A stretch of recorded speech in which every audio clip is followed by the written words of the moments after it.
Hello friend, welcome to Bengali wife study. বন্ধুরা, আজকে এই ভিডিওতে আমরা আলোচনা করব ইন্ডিয়ান পলিটি নিয়ে। ইন্ডিয়ান পলিটি যে কোনো কম্পিটিটিভ পরীক্ষায়, বিশেষ করে ডাব্লিউবিপিএসসি এবং বিশেষ করে ওয়েস্ট বেঙ্গলের যে সিভিল সার্ভিস অর্থাৎ ডাব্লিউবিসিএস, এই সমস্ত পরীক্ষার জন্য খুবই ইম্পর্টেন্ট। তো আজকে ইন্ডিয়ান পলিটির প্রথম chapter the growth of Indian constitution under company rule and as well as crown rule, এই অর্থাৎ কোম্পানি রুলের আন্ডারে এবং ব্রিটিশ ক্রাউনের আন্ডারে ভারতীয় কনস্টিটিউশন কিভাবে ডেভেলপমেন্ট হচ্ছিল সেই ব্যাপারে এই ভিডিওতে আলোচনা করব। ভারতের কনস্টিটিউশন কার্যকর হয় কত খ্রিস্টাব্দে? না 1950 খ্রিস্টাব্দে 26শে জানুয়ারি। এই 1950 খ্রিস্টাব্দে 26শে জানুয়ারি সংবিধান কার্যকর হওয়ার আগে কনস্টিটিউশনটি একদিনে কিন্তু গঠিত হয়নি। দীর্ঘদিন ধরে ব্রিটিশ পার্লামেন্ট ভারতকে শাসন করার জন্য 1777 সাল থেকে 1947 সাল পর্যন্ত বিভিন্ন সময়ে কিন্তু ব্রিটিশ পার্লামেন্টে বিভিন্ন অ্যাক্ট পাস হয়েছে। এবং আজকে এই ভিডিওতে, অর্থাৎ এই যে growth of Indian constitution under company rule, এই ভিডিওতে কোম্পানি রুলের আন্ডারে ভারতে শাসন করার জন্য ব্রিটিশ গভর্নমেন্ট কি কি রুল নিয়ে এসেছিল, কী কী অ্যাক্ট পাস করেছিল, সে সম্পর্কে ডিটেলসে আলোচনা করব। তো প্রথম এই ভিডিওতে আমি আলোচনা করব যে growth of Indian constitution under company rule from 1773 অর্থাৎ 1773 সাল থেকে 1858 অর্থাৎ 1858 সাল, এই দীর্ঘ সময় ধরে ব্রিটিশ গভর্নমেন্ট কি কি রুল নিয়ে এসেছিল সে সম্পর্কে এই ভিডিওতে আলোচনা করব। তো চলো শুরু করা যাক। দেখো, রেগুলেটিং অ্যাক্ট অফ 1773 অর্থাৎ 1773 খ্রিস্টাব্দে রেগুলেটিং অ্যাক্ট। এই রেগুলেটিং অ্যাক্ট, এই টার্মটা থেকেই বোঝা যাচ্ছে যে ভারতের শাসন ব্যবস্থাকে বা ভারতের যে কোম্পানি রুল, কোম্পানিকে রেগুলেট করার জন্যই কিন্তু এই অ্যাক্টটা নিয়ে আসা হয়েছিল। ব্রিটিশ পার্লামেন্ট থেকে কোম্পানিকে, ব্রিটিশ সরকার থেকে কোম্পানিকে অর্থাৎ ব্রিটিশ ইস্ট ইন্ডিয়া কোম্পানিকে রেগুলেট করার জন্য এই 1773 খ্রিস্টাব্দে এই রুলটা কিন্তু আনা হয়েছিল। তো এই রুলের প্রথম যে প্রভিশনসগুলো ছিল তার মধ্যে অন্যতম প্রভিশনস কী ছিল না, the first step was taken by the British parliament to control and regulate the affairs of the East India Company in India, অর্থাৎ এই আইন জারি করে ভারতে ইস্ট ইন্ডিয়া কোম্পানির ওপর ব্রিটিশ সরকারের বাস্তবে একটি নজরদারি শুরু হয়। এটাই ছিল কোনো ফার্স্ট স্টেপ যার দ্বারা ব্রিটিশ ইস্ট ইন্ডিয়া কোম্পানির উপরে ব্রিটিশ সরকারের কিন্তু নজরদারি শুরু হয়ে যায়। এরপরে দেখো সেকেন্ড প্রভিশন কি বলছে না, governor of Bengal became the governor general of Bengal and Warren Hasting became the first governor general of Bengal, অর্থাৎ এই যে governor general of Bengal became the governor general of Bengal became the governor general of Bengal, অর্থাৎ যে governor of Bengal এই যে পোস্টটি, এটা কিন্তু কিসে রূপান্তরিত হয়ে যায় না গভর্নর জেনারেলে, অর্থাৎ গভর্নরটি গভর্নর জেনারেলে রূপান্তরিত হয়ে যায়। এবং প্রথম গভর্নর জেনারেল কে ছিলেন বেঙ্গলের না ওয়ারেন হেস্টিং। এই ওয়ারেন হেস্টিং ছিলেন বেঙ্গলের প্রথম গভর্নর জেনারেল। খুবই ইম্পর্টেন্ট পয়েন্ট, বারবার ডাব্লিউবিসিএস প্রিলিতে এসছে যে বাংলার প্রথম গভর্নর জেনারেল কে ছিলেন না ওয়ারেন হেস্টিং। নেক্সট পয়েন্ট দেখো, থার্ড পয়েন্ট বলছে কি, it subordinated the governors of Bombay and Madras to the governor general of Bengal, অর্থাৎ এই গভর্নর অফ বোম্বে এবং মাদ্রাস প্রেসিডেন্টকে গভর্নর জেনারেল অফ বেঙ্গলের অধীনে রাখা হয়। মাদ্রাস এবং বোম্বে এই দুটো প্রভিন্সের যে গভর্নর, তাকে কিন্তু এই গভর্নর জেনারেল অফ বেঙ্গলের অধীনে কিন্তু নিয়ে আসা হয়েছিল। এই 1773 খ্রিস্টাব্দের যে প্রথম রেগুলেটিং অ্যাক্টটা, যেটা ব্রিটিশ পার্লামেন্ট দ্বারা নিয়ে আসা হয়েছিল, সেই অ্যাক্টের প্রভিশনে এটা ছিল। নেক্সট হচ্ছে ফোর্থ পয়েন্ট কী ছিল দেখো না, foundation of supreme court of Calcutta in 1774, অর্থাৎ 1774 খ্রিস্টাব্দে এই আইনের দ্বারা ক্যালকাটা সুপ্রিম কোর্ট গঠন হয়েছিল।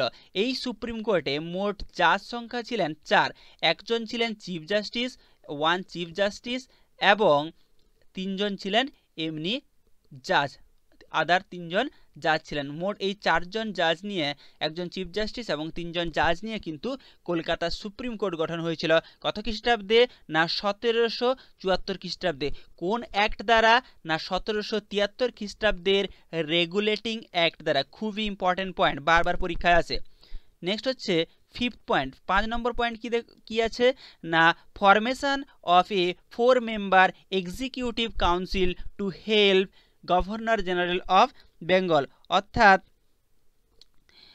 কোম্পানির এই যে গভর্নর জেনারেল অফ বেঙ্গলকে সহায়তা করার জন্য 4 সদস্যের একটি এক্সিকিউটিভ কাউন্সিল গঠন করা হয়। 4 সদস্যের একটি এক্সিকিউটিভ কাউন্সিল গঠন করা হয়। এই এক্সিকিউটিভ কাউন্সিলের প্রধান কাজ কি ছিল? না এই গভর্নর জেনারেল অফ বেঙ্গলকে শাসন ব্যবস্থায় সাহায্য করার জন্য কিন্তু এটি তৈরি করা হয়েছিল। এবং নেক্সট প্রভিশনস কি ছিল?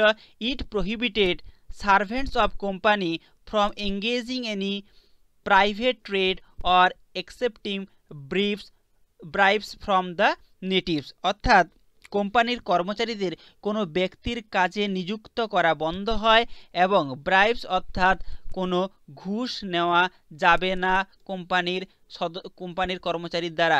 এই দুটি প্রভিশনস কিন্তু এই রেগুলেটিং অ্যাক্ট 1773-তে ছিল। মোটামুটি এই প্রভিশনসগুলো প্রথম 1773 খ্রিস্টাব্দে কিন্তু ব্রিটিশ পার্লামেন্ট দ্বারা এই অ্যাক্টটি লাগু হয় এবং এর দ্বারা ভারতে ব্রিটিশ ইস্ট ইন্ডিয়া কোম্পানির ওপর ব্রিটিশ সরকারের ফার্স্ট স্টেপ ছিল এটা, যার দ্বারা কিন্তু তারা এই ব্রিটিশ ইস্ট ইন্ডিয়া কোম্পানিকে রেগুলেট করার চেষ্টা করে। নেক্সট আসে 1784 খ্রিস্টাব্দের পিটস ইন্ডিয়া অ্যাক্ট। 1784 খ্রিস্টাব্দের পিটস ইন্ডিয়া অ্যাক্টের দ্বারা কিন্তু এই যে 1773 খ্রিস্টাব্দের রেগুলেটিং অ্যাক্টের যে সমস্ত এররগুলো ছিল, যে সমস্ত ভুল ত্রুটিগুলো ছিল ওই অ্যাক্টে, সেটাকে এখানে ঠিক করা হয়, এটাকে অ্যাডমিট করা হয়। এই জন্য এই অ্যাক্টটাকে বলা হয় দ্য অ্যাক্ট অফ সেটেলমেন্ট।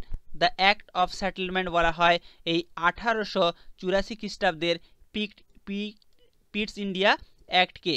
তাহলে এই 1884 খ্রিস্টাব্দে এই পিটস ইন্ডিয়া অ্যাক্টের আর কি প্রভিশন ছিল? না এই অ্যাক্ট দ্বারা distinguish between the commercial and political function of the company. অর্থাৎ এই অ্যাক্ট দ্বারা কোম্পানির বাণিজ্যিক এবং রাজনৈতিক কার্যকলাপ পৃথক করা হয়। Commercial and political function of the কোম্পানিকে কি করা হয়? ডিস্টিংগুইশ করা হয়, দুটোকে পৃথক করা হয়। এছাড়াও 3 নম্বর প্রভিশনস কি ছিল? Foundation of A board of control. এই আইন দ্বারা একটি বোর্ড অফ কন্ট্রোল গঠন করা হয়েছিল। এবং দেখো 4th পয়েন্ট কি বলছে? না governors council were establish in Madras and Bombay. অর্থাৎ মাদ্রাস এবং বোম্বে এই দুটো প্রেসিডেন্সিতে একটি গভর্নর্স কাউন্সিল গঠন করা হয়েছিল এই 1784 খ্রিস্টাব্দের পিটস ইন্ডিয়া অ্যাক্ট দ্বারা। এছাড়াও 5th প্রভিশন কি আছে? 5th পয়েন্ট কি আছে? The company's territory in India were called the British possessions in India. অর্থাৎ ভারতে কোম্পানির সাম্রাজ্যকে বলা হতো কি? না ব্রিটিশ পসেশনস ইন ইন্ডিয়া। এবং এই অ্যাক্ট দ্বারা কোম্পানির বাণিজ্যিক কার্যকলাপ এবং প্রশাসনিক কার্যকলাপ ব্রিটিশ সরকারের সর্বোচ্চ ক্ষমতা প্রদান করা হয় এই অ্যাক্ট দ্বারা। নেক্সট অ্যাক্ট কি ছিল? না chartered act 1793, chartered act of 1793। এরপরে 1793 খ্রিস্টাব্দের চার্টার্ড অ্যাক্ট।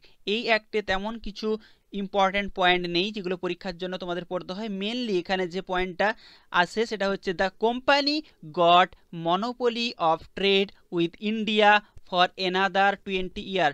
অর্থাৎ আরও 20 বছরের জন্য কোম্পানি কি পেল? না একচ্ছত্র অধিকার পেল বাণিজ্যের জন্য ভারতে। এরপরে ইম্পর্টেন্ট অ্যাক্টটি হচ্ছে চার্টার্ড অ্যাক্ট অফ 1813, অর্থাৎ 1813 খ্রিস্টাব্দের চার্টার্ড অ্যাক্ট। এই চার্টার্ড অ্যাক্টের মূল বিষয়বস্তুগুলো কী ছিল? 1 lakh rupee donated for India's education. অর্থাৎ ভারতে শিক্ষার জন্য, শিক্ষা ব্যবস্থার উন্নতির জন্য ব্রিটিশ সরকার থেকে, ব্রিটিশ গভর্নমেন্ট থেকে 1 লক্ষ টাকা ডোনেট করা হয় ভারতে কিন্তু শিক্ষা ব্যবস্থাকে ঢেলে সাজানোর জন্য। নেক্সট পয়েন্ট কি ছিল? The monopoly business of British east India company was abolished except T trade and trade with China. অর্থাৎ যে মনোপলি ছিল ব্রিটিশ ইস্ট ইন্ডিয়া কোম্পানির, যে একচ্ছত্র অধিপত্য ছিল বাণিজ্যের উপরে, সেটা কিন্তু এখানে অ্যাবলিশড করে দেওয়া হয়। অর্থাৎ এই অ্যাক্ট দ্বারা ওটাকে কিন্তু অ্যাবলিশড করে দেওয়া হয়। কি কি অ্যাবলিশ করা হয়নি? না শুধুমাত্র চায়ের যে ব্যবসা সেটা কিন্তু শুধু কোম্পানির অর্থাৎ ব্রিটিশ ইস্ট ইন্ডিয়া কোম্পানির হাতে ছিল, এবং চায়নার সঙ্গে ব্যবসা এটা শুধুমাত্র ব্রিটিশ ইস্ট ইন্ডিয়া কোম্পানি কিন্তু করতে পারবে। এছাড়া বাকি যে মনোপলি বিজনেস ছিল অর্থাৎ মনোপলি ছিল সেটা কিন্তু এই অ্যাক্ট দ্বারা একচাটিয়া তাদের বাণিজ্যিক কার্যকলাপ অবসান ঘটে। এবং 3 নম্বর পয়েন্ট কি আছে দেখো, the Christian missionaries was allowed to preach in India. অর্থাৎ এই আইন দ্বারা খ্রিশ্চান মিশনারিকে ভারতে ধর্ম প্রচারের অধিকার দেওয়া হয়। খ্রিশ্চান মিশনারিকে ভারতে ধর্ম প্রচারের অধিকার দেওয়া হয়। Very very important point. কত না চার্টার্ড অ্যাক্ট 1813 খ্রিস্টাব্দের এই অ্যাক্ট দ্বারা। পরবর্তী অ্যাক্ট কি ছিল?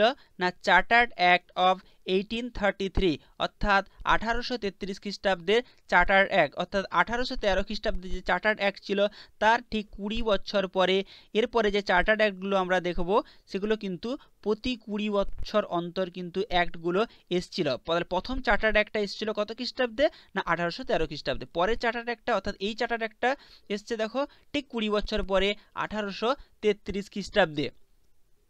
এই 1833 খ্রিস্টাব্দে চার্টার্ড অ্যাক্টের প্রভিশনসগুলোর মধ্যে ইম্পর্টেন্ট কী কী ছিল? This was the final step towards the centralisation of British India. Centralisation of British India অর্থাৎ ভারতে ব্রিটিশ ইন্ডিয়ার কেন্দ্রীকরণের এটাই ছিল চূড়ান্ত ধাপ, এটাই ছিল শেষ ধাপ বা চূড়ান্ত ধাপ। এর দ্বারা কিন্তু ভারতে কিন্তু ব্রিটিশ কোম্পানি সম্পূর্ণভাবে সেন্ট্রালাইজেশন হয়ে যায়। এবং নেক্সট পয়েন্ট দেখো 2 নম্বর বলছে গভর্নর জেনারেল অফ বেঙ্গল। অর্থাৎ বাংলার গভর্নর জেনারেলকে কি করা হয়? না became the governor general of India. অর্থাৎ গভর্নর জেনারেল অফ বেঙ্গল এই পোস্টটি কিসে রূপান্তরিত হয়ে যায়? না গভর্নর জেনারেল অফ ইন্ডিয়াতে রূপান্তরিত হয়ে যায়। এবং এখানে ইম্পর্টেন্ট পয়েন্ট যেটা সেটা মনে রাখতে হবে যে first governor general of India কে ছিলেন? তাহলে ভারতের প্রথম গভর্নর জেনারেল কে ছিলেন? Lord William Bentinck. Lord William Bentinck ছিলেন ভারতের প্রথম গভর্নর জেনারেল। তো এখান থেকে আরেকটি ইম্পর্টেন্ট প্রশ্ন আছে যে ভারতের শেষ গভর্নর, বাংলার শেষ গভর্নর জেনারেল কে ছিলেন? তাহলে সেটা হবে এই লর্ড উইলিয়াম বেন্টিক। এই লর্ড উইলিয়াম বেন্টিক ছিলেন বাংলার শেষ গভর্নর জেনারেল, এবং তাকে এই 1833 খ্রিস্টাব্দের চার্টার্ড অ্যাক্ট দ্বারা কিসে পরিণত করে দেওয়া হয়? না গভর্নর জেনারেল অফ ইন্ডিয়াতে পরিণত করে দেওয়া হয়। এবং পরবর্তীকালে নেক্সট অ্যাক্টটা কি ছিল?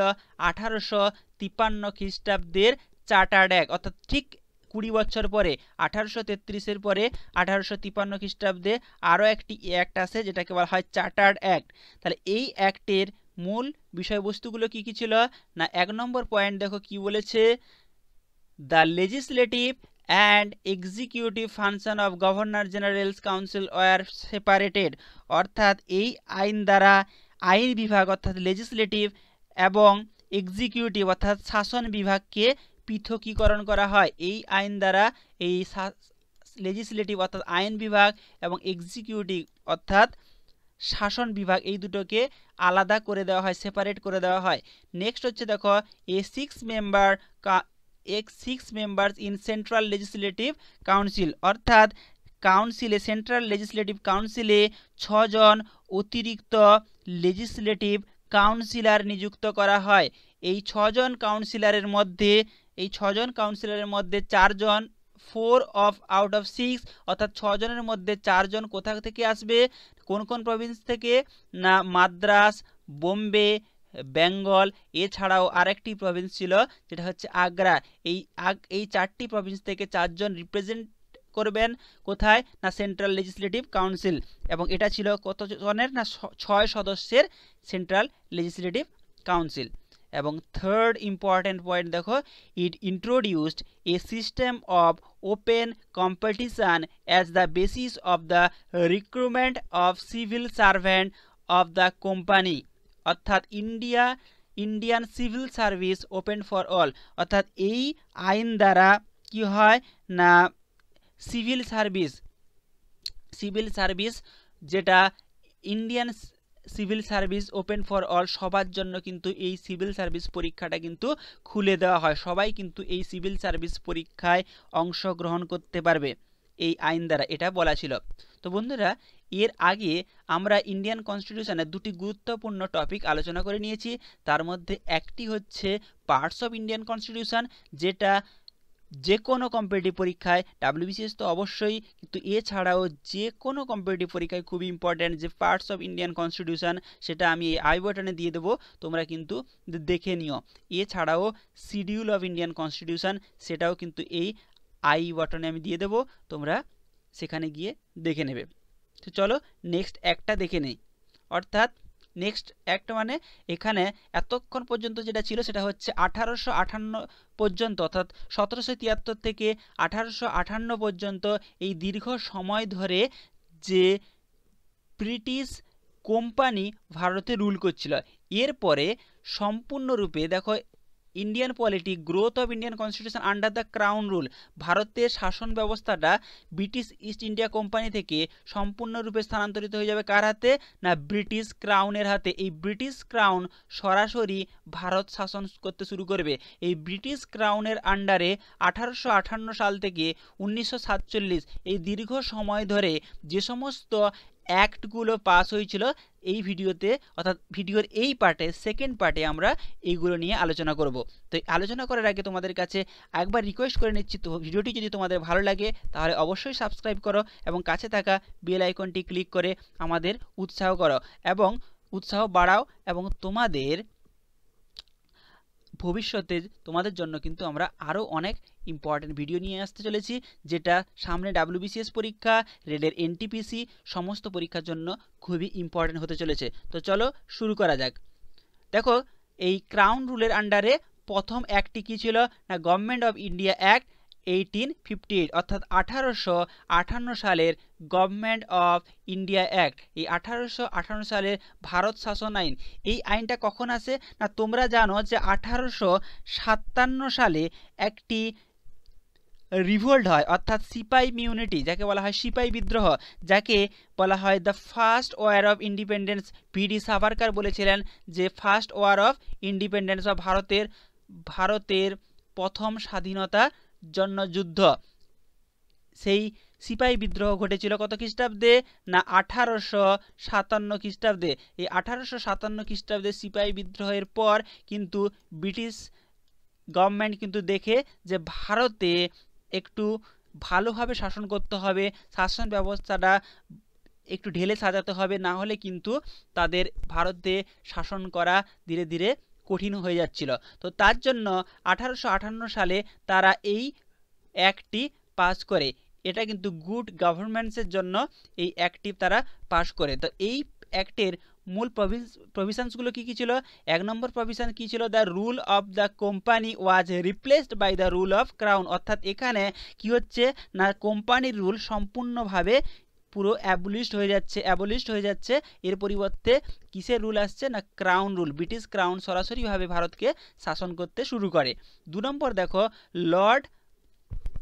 2 নম্বর কি বলছে না, এই সময় লর্ড পামস্টন, এই লর্ড পামস্টন কি ছিলেন না, সেই সময় ব্রিটিশ প্রাইম মিনিস্টার ছিলেন। লর্ড পামস্টন এই সময় ব্রিটিশ প্রাইম মিনিস্টার ছিলেন of England, who introduce the বিল, যিনি তাদের পার্লামেন্টে অর্থাৎ ব্রিটিশ পার্লামেন্টে এই অ্যাক্টের জন্য যে বিল, সেই বিলকে ইন্ট্রোডিউস করেছিলেন। তাহলে এখানে কোশ্চেন আসে যে গভর্নমেন্ট অফ ইন্ডিয়া অ্যাক্ট 1858 সালের যে অ্যাক্ট আসে বা অ্যাক্টটি ব্রিটিশ পার্লামেন্টে আসে, সে সময় ব্রিটিশ প্রাইম মিনিস্টার কে ছিলেন? তাহলে কি হবে উত্তর না, লর্ড পামস্টন ছিলেন সে সময় British prime minister.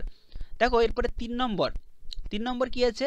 The powers of British crown were to be exercised by the secretary of state of India.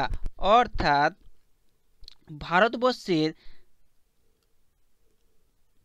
ভারতবর্ষের শাসনভার ইস্ট ইন্ডিয়া কোম্পানির পরিবর্তে মহারানী ভিক্টোরিয়ার হাতে যখন ন্যস্ত হয়ে যায়, তখন এই ব্রিটিশ ইস্ট ইন্ডিয়া কোম্পানি থেকে যখন মহারানীর অর্থাৎ ব্রিটিশ ক্রাউনের হাতে ন্যস্ত হয়, তখন তার হয়ে ভারতে কিন্তু শাসন ব্যবস্থা কে চালায় না, একটি secretary of state of India, একজন সেক্রেটারি নিয়োগ করা হয়। এই সেক্রেটারি কিন্তু এই ব্রিটিশ ক্রাউনের হয়ে ভারতকে এখানে শাসন করতে শুরু করে। And he was assist by a council of India having 15 member, এবং তাকে ওই অর্থাৎ সেক্রেটারি অফ স্টেটকে কে সাহায্য করবে না, একটি 15 মেম্বারের একটি কাউন্সিল অফ ইন্ডিয়া গঠন করা হয়। এই 15 মেম্বারের কাউন্সিল অফ ইন্ডিয়া কিন্তু এই সেক্রেটারি অফ স্টেটকে সাহায্য করবে শাসনভার চালানোর জন্য।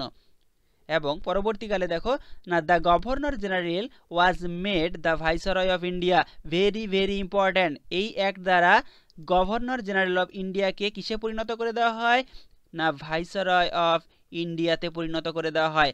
এবং এখান থেকে কোশ্চেন আসে যে Lord Canning was the first viceroy of India, তাহলে ভারতের প্রথম ভাইসরয় কে ছিলেন? উত্তর হবে কি না, লর্ড ক্যানিং। ঠিক একই রকমভাবে ভারতের শেষ গভর্নর জেনারেল অর্থাৎ last governor general of India কে ছিলেন না, এই লর্ড ক্যানিং। লর্ড ক্যানিং ছিলেন last governor general of India এবং first viceroy of India. Very very important point পরীক্ষার জন্য, যে কোনো পরীক্ষার জন্য, বিশেষ করে WBCS এর জন্য খুবই ইম্পর্টেন্ট, বারবার কিন্তু পরীক্ষায় আসে।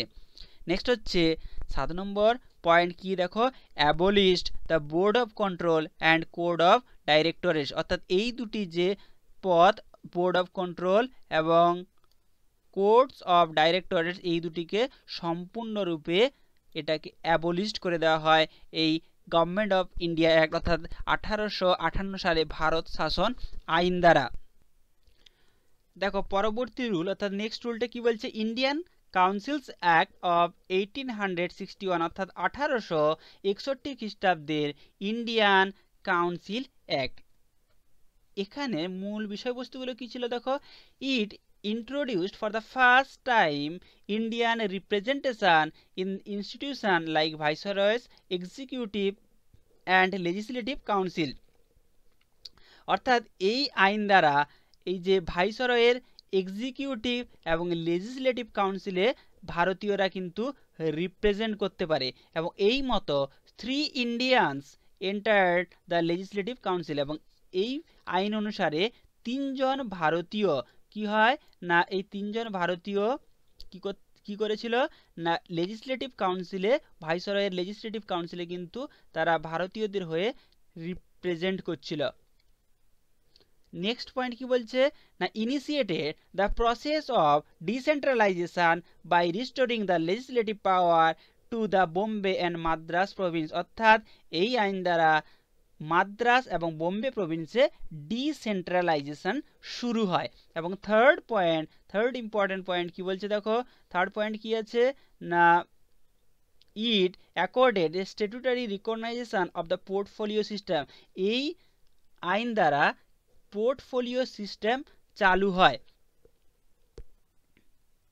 পোর্টফোলিও সিস্টেম কিন্তু চালু হয়েছিল এই আইন দ্বারা। এবং নেক্সট 4 নম্বর পয়েন্ট কি বলছে, high court was established in Calcutta, Bombay এবং মাদ্রাস, এই 3টে প্রভিন্সে ক্যালকাটাতে, বোম্বেতে এবং মাদ্রাসে হাইকোর্ট প্রতিষ্ঠিত হয় এই 1661 খ্রিস্টাব্দের আইন দ্বারা, council of Indian council act দ্বারা। পরবর্তীকালে 1892 খ্রিস্টাব্দে আরও একটি ইন্ডিয়ান কাউন্সিল অ্যাক্ট ব্রিটিশ পার্লামেন্টে পাশ হয়। এই আইনের মূল বিষয়বস্তুগুলো কি ছিল না, 1 নম্বর পয়েন্ট বলছে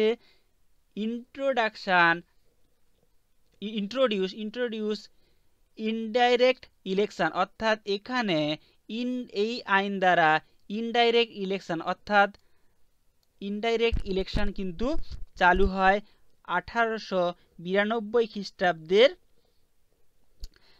ইন্ডিয়ান কাউন্সিল অ্যাক্ট দ্বারা।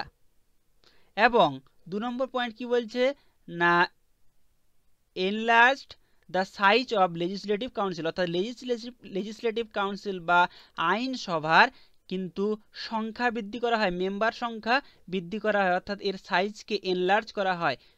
বেশি সংখ্যক রিপ্রেজেন্টেটিভ কিন্তু রিপ্রেজেন্ট করতে পারত এই আইন দ্বারা, অর্থাৎ এখানে এই লেজিসলেটিভ কাউন্সিলের সদস্যের সংখ্যা বৃদ্ধি করা হয়। 3 নম্বর বলছে কি না, enlarge the function of legislative council and gave them the power of discussing the budget and addressing the question to the executive, অর্থাৎ এই আইন দ্বারা আইনসভাকে বাজেট নিয়ে পর্যালোচনা করার ক্ষমতা দেওয়া হয়েছিল।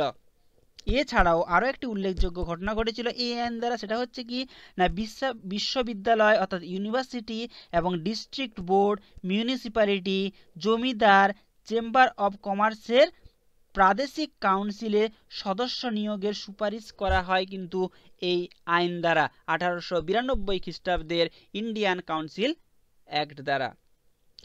তো ফ্রেন্ডস, এরপরে যে আইনটা আমরা আলোচনা করব সেটা হচ্ছে ইন্ডিয়ান কাউন্সিলস অ্যাক্ট অফ 1907 অর্থাৎ 1909 সালের Indian council act. Very very important act. একে বলা হয় কি মরলে মিন্টো রিফর্মস অ্যাক্ট। এই মরলে মিন্টো রিফর্মস অ্যাক্ট, এখানে দেখো দুজনের নাম অনুসারে এই নামকরণ করা হয়েছে, মরলে মিন্টো রিফর্ম অ্যাক্টের। এই যে রিফর্ম অ্যাক্ট, এখানে মরলে কে ছিলেন না, মরলে ছিলেন লর্ড মরলে, তিনি ছিলেন একজন সচিব। আর মিন্টো কে ছিলেন না, মিন্টো ছিলেন লর্ড মিন্টো, তার নাম হচ্ছে লর্ড মিন্টো, তিনি ছিলেন ভাইসরয় অফ ইন্ডিয়া, ওই সময়ের ভাইসরয় অফ ইন্ডিয়া। এই দুজনের নাম অনুসারে এর নামকরণ করা হয় মরলে মিন্টো রিফর্ম অ্যাক্ট। এবং 2 নম্বর পয়েন্ট কি বলছে দেখো না, direct election to legislative council, first attempt to introducing a representative and popular element, অর্থাৎ এই আইন দ্বারা কি হয় না, ডাইরেক্ট অর্থাৎ প্রত্যক্ষ নির্বাচন শুরু হয়, এবং এটাই ছিল first attempt to introducing a representative and popular element, অর্থাৎ এই ডাইরেক্ট ইলেকশনের দ্বারা সত্যিকারের রিপ্রেজেন্টেটিভ কিন্তু নিয়োগ শুরু হয়, অর্থাৎ 1909 সালের এই আইন দ্বারা। নেক্সট বলছে 3 নম্বর পয়েন্ট কি বলছে, it change the name of central legislative council to the imperial legislative council, অর্থাৎ এই আইন দ্বারা কি হয় না, সেন্ট্রাল লেজিসলেটিভ কাউন্সিল এই নামটা কিন্তু চেঞ্জ হয়ে যায়। কোন নামে চেঞ্জ হয় না, এই নামটা চেঞ্জ হয়ে যায় imperial legislative council. Important point, central legislative কাউন্সিলের নাম চেঞ্জ হয়ে যায় ইম্পিরিয়াল লেজিসলেটিভ কাউন্সিল কোন আইন দ্বারা না, এই আইন দ্বারা, অর্থাৎ 1909 খ্রিস্টাব্দে ইন্ডিয়ান কাউন্সিল অ্যাক্ট দ্বারা। 4 নম্বর পয়েন্ট কি আছে, the member of the central legislative council was increased to 60 from 16, অর্থাৎ এর আগে এই সেন্ট্রাল লেজিসলেটিভ কাউন্সিলের মোট মেম্বার সংখ্যা কত ছিল, মাত্র 16 অর্থাৎ 16 জন, কিন্তু এই আইনের পরে এটা বেড়ে হয়ে যায় কত না 60 জন, 60। এবং 5 নম্বর point, introduced a system of communal representation for Muslims by accepting the concept of separate electorate, অর্থাৎ এই আইন দ্বারা কি হয় না, সাম্প্রদায়িক ভিত্তিতে নির্বাচন ব্যবস্থা চালু হয়ে যায় এবং মুসলিমদের জন্য পৃথক নির্বাচক মণ্ডলী গৃহীত হয়। এটা কিন্তু খুবই ইম্পর্টেন্ট পয়েন্ট, বারবার পরীক্ষায় আসে যে এই সাম্প্রদায়িক যে নির্বাচন ব্যবস্থা এটা কবে চালু হয়, কোন আইন দ্বারা চালু হয়, 1909 খ্রিস্টাব্দের ইন্ডিয়ান কাউন্সিল অ্যাক্ট দ্বারা চালু হয়। আর এই জন্যই কিন্তু লর্ড মিন্টোকে কি বলা হয় না, father of communal electorates. Very very important, father of communal electorates কাকে বলা হয় না, লর্ড মিন্টোকে। এই লর্ড মিন্টো কে ছিলেন না, লর্ড মিন্টো ছিলেন ওই সময়ে ভাইসরয় অফ ইন্ডিয়া। খুবই vital point. Next 6 number point কি আছে না, Indians for the first time in ভাইসরয়ের এক্সিকিউটিভ কাউন্সিল, অর্থাৎ ভাইসরয়ের যে এক্সিকিউটিভ কাউন্সিল ছিল সেই এক্সিকিউটিভ কাউন্সিলে ভারতীয়দের মধ্যে প্রথম রিপ্রেজেন্টেশন শুরু হয়। এই আইন ভাইসরয়ের শাসন বিভাগের সঙ্গে ভারতীয়দের যোগসূত্র স্থাপন করে এবং সত্যেন্দ্র প্রসাদ সিনহা ছিলেন প্রথম ভারতীয় যিনি ল মেম্বার বা আইন সদস্য হিসাবে তিনি কিন্তু এখানে রিপ্রেজেন্টেশন করেন ভারতীয়দের হয়ে।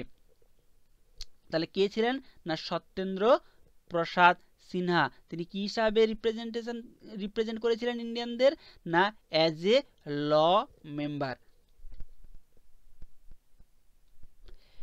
নেক্সট অ্যাক্ট, খুবই ভাইটাল অ্যাক্ট, সেটা হচ্ছে গভর্নমেন্ট অফ ইন্ডিয়া অ্যাক্ট 1919, অর্থাৎ 1919 সালের ভারত শাসন আইন। 1919 সালে ভারত শাসন আইনের মূল বিষয়বস্তুগুলো কি কি ছিল এটি একটু ডিটেলসে আমরা আলোচনা করব। এই আইনটা খুবই গুরুত্বপূর্ণ, এখান থেকে প্রচুর কোশ্চেন আসে। এই আইনটাকে কি বলা হতো না মন্টেগু চেমসফোর্ড রিফর্মড অ্যাক্ট। একে কি বলা হয়, মন্টেগু চেমসফোর্ড রিফর্ম অ্যাক্ট। এই মন্টেগু চেমসফোর্ড রিফর্ম অ্যাক্ট কেন বলা হয়,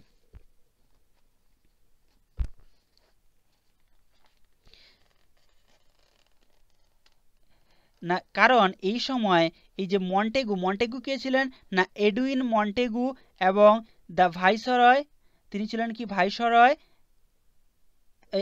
এখানে এডুইন মন্টেগু কে ছিলেন না secretary of state of India এবং ভাইসরয় কে ছিলেন লর্ড চেমসফোর্ড। এই সময় ভাইসরয় ছিলেন এই লর্ড চেমসফোর্ড ছিলেন ভাইসরয় এবং মন্টেগু ছিলেন সেক্রেটারি অফ স্টেট। তো এই দুজনের নাম অনুসারে এর নামকরণ হয় কি না Montagu Chelmsford reform act. 2 number পয়েন্টটা কি বলছে দেখো, the central subject were demarcated and separated from the provincial subject, অর্থাৎ এই সমস্ত বিষয় যতগুলো সাবজেক্ট আছে সেগুলো কিছুগুলো সাবজেক্ট সেন্ট্রালের এবং কিছুগুলো প্রভিন্সিয়াল, এটাকে আলাদা করে দেওয়া হয়। সেন্ট্রাল সাবজেক্ট আলাদা করে দেওয়া হয় এবং প্রভিন্সিয়ালের সাবজেক্টকে আলাদা করে দেওয়া হয় এই অ্যাক্ট দ্বারা।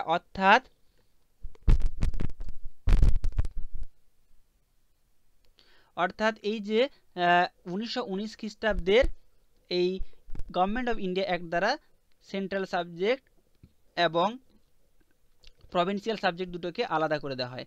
3 নম্বর পয়েন্ট কি বলছে, the scheme of dual governance, অর্থাৎ ডায়ার্চি কিন্তু এই অ্যাক্টে প্রথম ইন্ট্রোডিউস করা হয়। কত খ্রিস্টাব্দে না 1919 খ্রিস্টাব্দে। খুবই ভয়ঙ্কর একটা রুল ছিল এখানে, কিন্তু এই ডায়ার্চি অর্থাৎ দ্বৈত যে শাসন ব্যবস্থা ডুয়েল গভর্নমেন্ট, এটা কিন্তু ভারতে ইন্ট্রোডিউস হয় 1919 সালের এই অ্যাক্ট দ্বারা, অর্থাৎ মন্টেগু চেমসফোর্ড রিফর্ম অ্যাক্ট দ্বারা। 4th পয়েন্ট দেখো কি বলছে, under the dyarchy system the provincial subject were divided into 2 part, অর্থাৎ এই যে প্রভিন্সিয়াল সাবজেক্টগুলো ছিল সেটাকে আবার দুটো ভাগে ভাগ করে দেওয়া হয়েছিল।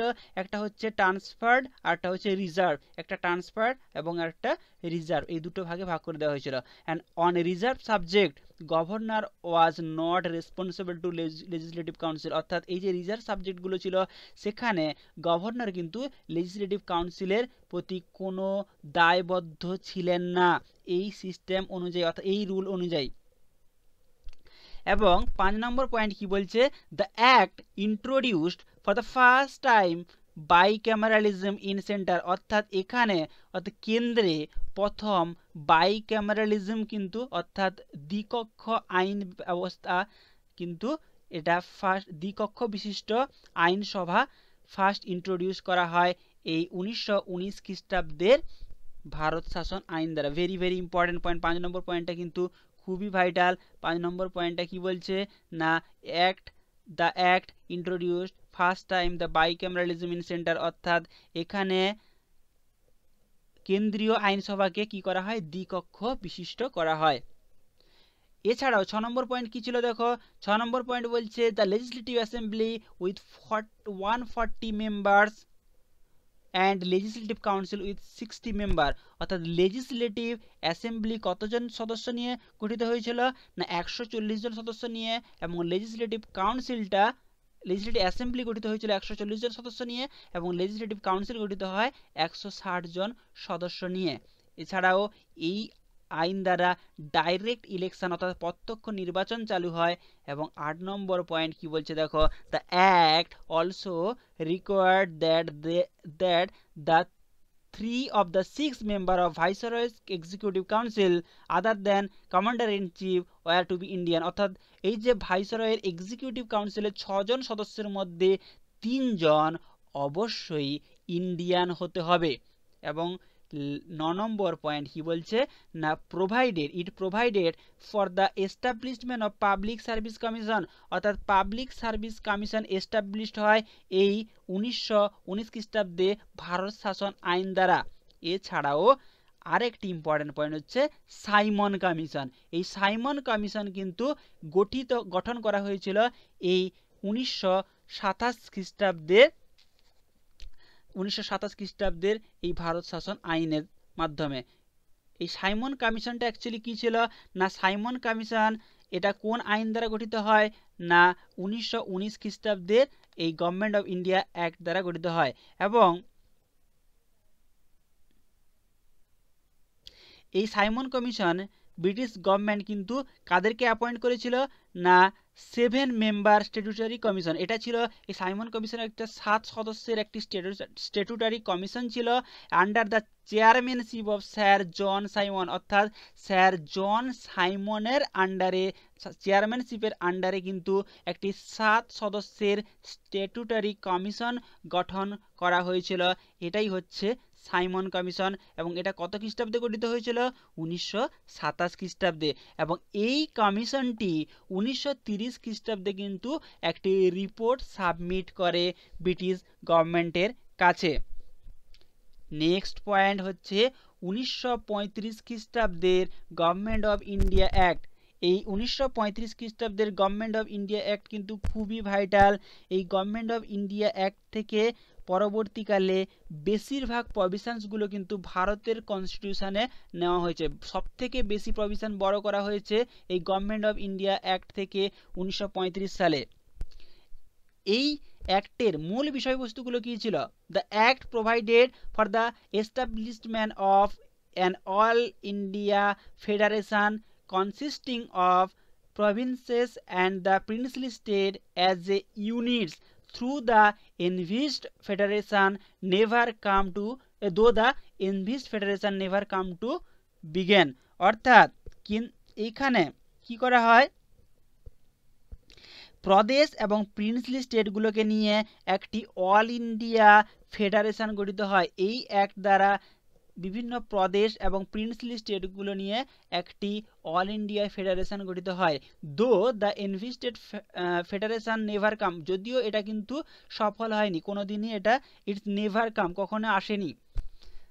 2 নম্বর কি বলছে না 3 লিস্ট, অর্থাৎ এর আগে দুটো লিস্ট ছিল, একটা হচ্ছে প্রভিন্সিয়াল লিস্ট আর একটা হচ্ছে সেন্ট্রাল লিস্ট, কিন্তু এখানে সমস্ত বিষয়গুলোকে 3টে লিস্টে ভাগ করা হয়েছিল। The act divided the powers between the centre এবং বিভিন্ন প্রভিন্সের মধ্যে বা ইউনিটসের মধ্যে যে পাওয়ার ক্ষমতাগুলোকে 3টা লিস্টে ভাগ করা হয়েছিল। একটা হচ্ছে কি না ফেডারেশন লিস্ট, একটা হচ্ছে এই ফেডারেল লিস্ট, 2 নম্বর হচ্ছে কি না প্রভিন্সিয়াল লিস্ট এবং 3 নম্বর হচ্ছে কনকারেন্ট লিস্ট, অর্থাৎ যেখানে এই সেন্টার এবং বিভিন্ন ইউনিটের দুটোরই ক্ষমতা থাকবে, দুটো ইউনিটেরই ক্ষমতা থাকবে। আর ফেডারেল লিস্টে শুধুমাত্র সেন্টারের ক্ষমতা থাকবে, প্রভিন্সিয়াল লিস্টে শুধুমাত্র কার ক্ষমতা থাকবে না প্রভিন্সিয়াল লিস্টে ক্ষমতা থাকবে হচ্ছে বিভিন্ন ইউনিটের অর্থাৎ প্রিন্সলি স্টেটের। তাহলে এই যে মোট 3টে লিস্টে ভাগ করা হয়েছিল, এবার 3টে লিস্টের মধ্যে the federal list for the centre consist of 59 item. তাহলে ফেডারেল লিস্টে কতগুলো আইটেম ছিল না 59টি আইটেম ছিল, 59 আইটেম ছিল ফেডারেল লিস্টে। আর প্রভিন্সিয়াল লিস্টে মোট আইটেম সংখ্যা হচ্ছে 54, অর্থাৎ 54টি আইটেম ছিল এই প্রভিন্সিয়াল লিস্টে। আর কনকারেন্ট লিস্টে ছিল 36, অর্থাৎ 36টি আইটেম ছিল কোথায় না এই কনকারেন্ট লিস্টে, ঠিক আছে। অ্যান্ড অ্যান্ড থার্ড পয়েন্ট কি বলছে দেখো, দ্য রেসিডুয়ারি পাওয়ার অর্থাৎ এক্সট্রা যে পাওয়ারগুলো থাকে এই residuary power were vested to the governor general. একটা সমস্ত যে রেসিডুয়ারি পাওয়ারগুলো সম্পূর্ণরূপে কার উপরে ন্যস্ত ছিল না গভর্নর জেনারেলের উপরে ন্যস্ত ছিল। আর 4 নম্বর পয়েন্ট কি বলছে, দ্য অ্যাক্ট অ্যাবলিশড দ্য ডায়ারচি অর্থাৎ এখানে এই যে ডায়ারচি এটা কিন্তু সম্পূর্ণরূপে অ্যাবলিশ করে দেওয়া হয় এবং প্রভিন্সিয়াল অটোনমি চালু হয়। এই অ্যাক্ট দ্বারা ডায়ারচিকে অ্যাবলিশ করে দেওয়া হয় এবং এই অ্যাক্ট দ্বারা প্রভিন্সিয়াল অটোনমি চালু হয় এই 1935 সালে ভারত শাসন আইন দ্বারা। এবং এই আইনের আরও কিছু ইম্পর্টেন্ট বিষয়বস্তুগুলো ছিল কি কি না, introduced bicameralism in 6 out of 11 province অর্থাৎ 11টি যে প্রভিন্স ছিল এই 11টি প্রভিন্সের মধ্যে 6টি প্রভিন্সে কিন্তু কি চালু হয়েছিল না দ্বিকক্ষ বিশিষ্ট আইনসভা চালু হয়েছিল, বাইক্যামেরালিজম চালু হয় 11টি প্রভিন্সের মধ্যে। এই 11টি প্রভিন্সের মধ্যে 6টি প্রভিন্স কি কি ছিল, আসাম ছিল, বেঙ্গল ছিল, বোম্বে ছিল, বিহার, মাদ্রাস এবং ইউনাইটেড প্রভিন্স। এই 6টা প্রভিন্সে বাইক্যামেরালিজম চালু হয় অর্থাৎ দ্বিকক্ষ বিশিষ্ট আইনসভা চালু হয়। নেক্সট কি বলছে না, it provided for the establishment of federal court এই আইন দ্বারা একটি ফেডারেল কোর্ট কিন্তু গঠিত হয়েছিল। এছাড়াও আরও কি বিষয়বস্তুগুলো ছিল না, abolished of council of India এই আইন দ্বারা এই যে কাউন্সিল অফ ইন্ডিয়া এটাকে সম্পূর্ণরূপে কি করে দেওয়া হয়, অ্যাবলিশ করে দেওয়া হয়। আর জওহরলাল নেহরু এই আইনকে ব্রিটিশ গভর্নমেন্ট দ্বারা নিয়ে আসা এই আইনকে কিন্তু তিনি কটাক্ষ করেছিলেন। জওহরলাল নেহরু কটাক্ষ করে কি বলেছিলেন না, a machine with strong brake with no engine অর্থাৎ একটি মেশিন যেটার ব্রেক খুবই স্ট্রং খুবই শক্তিশালী বাট উইথ নো ইঞ্জিন অর্থাৎ সেখানে এই মেশিনে কোনো ইঞ্জিন ছিল না। এছাড়া তিনি আরও একটি বিখ্যাত উক্তি করেছিলেন এই আইন নিয়ে, সেটা হচ্ছে এ চার্টার্ড অফ স্লেভারি। তিনি এই আইনকে এ চার্টার্ড অফ স্লেভারি বলে তিনি ব্যঙ্গ করেছিলেন। তাহলে এইখানে ইম্পর্টেন্ট পয়েন্ট আছে যে জওহরলাল নেহরু JL নেহরু এই গভর্নমেন্ট অফ ইন্ডিয়া অ্যাক্ট 1935কে তিনি কি বলেছিলেন না, বলেছিলেন a machine with strong brake with no engine এবং তিনি এটাও বলেন এ চার্টার অফ স্লেভারি। এবং লাস্ট অ্যাক্ট অর্থাৎ ভারতের যে ভারত স্বাধীন হয়েছিল যে অ্যাক্ট দ্বারা অর্থাৎ ইন্ডিয়ান ইন্ডিপেন্ডেন্স অ্যাক্ট 1947 অর্থাৎ 1947 সালে ভারত যে স্বাধীন হয় সেই আইন ইন্ডিপেন্ডেন্স অ্যাক্ট 1947। এই আইনের মূল বিষয়বস্তুগুলো কি ছিল না, it declared India as a independent and sovereign state অর্থাৎ এই আইন দ্বারা ভারতকে একটি স্বাধীন এবং সার্বভৌম রাষ্ট্র হিসাবে ঘোষণা করা হয়। আর 2 number, established responsible government in both centre and province অর্থাৎ প্রভিন্স আর সেন্টারে উভয়তেই একটি দায়িত্ববান সরকার গঠন করা হয়, এস্টাবলিশ করা হয়। এবং 3 নম্বর হচ্ছে designated the viceroy of India and provincial governors as the constitutional head অর্থাৎ এখানে এই ভাইসরয় অফ ইন্ডিয়াকে কি করা হয় না একটি কনস্টিটিউশনাল পদে বা কনস্টিটিউশনাল হেড করে দেওয়া হয় এই অ্যাক্ট দ্বারা। তো ফ্রেন্ডস এই ভিডিওতে এইটুকুই। পরবর্তীকালে আমরা এই টপিকের ওপরে সমস্ত MCQ যেগুলো বিভিন্ন পরীক্ষায় এসছে এবং বিভিন্ন পরীক্ষায় এখন আসার সম্ভাবনা রয়েছে সেগুলো কিন্তু ডিটেলসে আলোচনা করব। তো তোমরা এইভাবে দেখতে থাকো আর আমাদেরকে চ্যানেলটি সাবস্ক্রাইব করার মাধ্যমে সাপোর্ট করতে থাকো। আর অবশ্যই লাইক করতে ভুলো না আর বন্ধুদের সঙ্গে শেয়ার করতে ভুলবে না। Thank you.